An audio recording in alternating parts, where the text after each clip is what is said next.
We had call centers around the world that had a need for some kind of virtualized desktop infrastructure.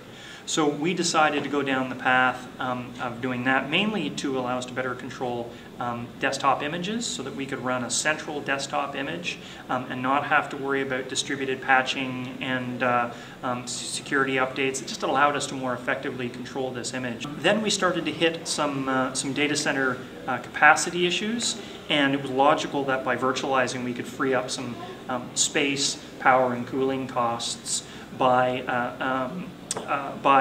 consolidating our infrastructure through virtualizing. So that's kind of where we got to today, and the next milestones virtualization wise will be all around continuing to free up space, lowering costs, and improving availability by having this better resiliency model that virtualization gives us.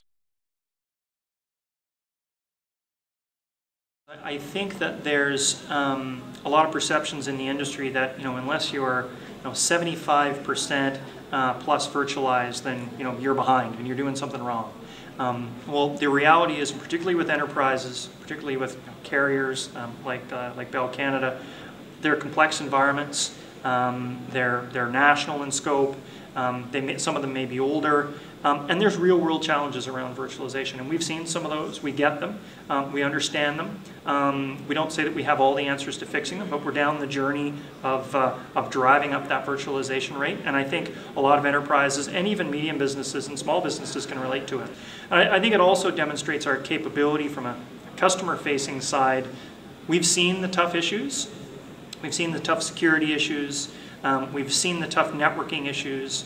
We've seen the capacity management issues from the experiences that we've had internally, and we're parlaying those into solutions that we can provide to our customers. Virtualization typically starts with your servers and your compute, but there's also a lot of other virtualization that you have to do in tandem. You need to virtualize your storage, your SANs. You need to even begin to virtualize your networks. So all those play a critical role in serving our internal users and our customers. And talking about disaster recovery capabilities that it gives you, lower management costs, increased agility by being able to spin up new instances very rapidly.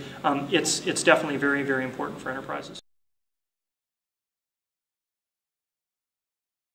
For us, it's about educating our user community, educating people right across our organization around the benefits of virtualization.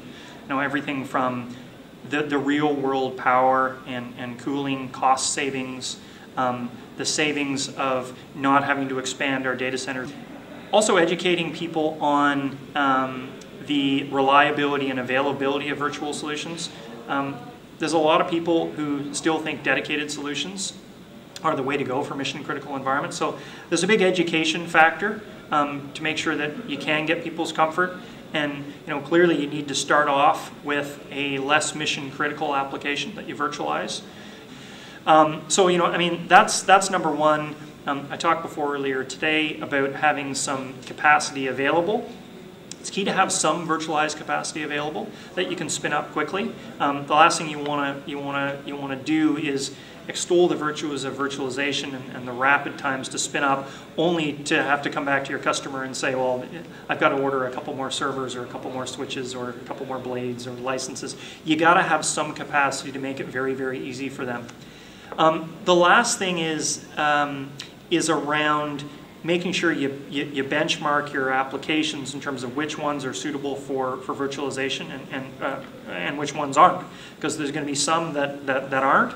And I wouldn't waste a whole lot of time if you're just getting started on the big, meaty, difficult ones. Spend your time on the low-hanging fruit, on the easy ones, on your file and print stuff, on the stuff that has very low utilization rates. Leave the ones that are busy for later, and the industry will catch up. More ISVs will support virtualization over time, but the important thing is they're starting off with the low-hanging fruit.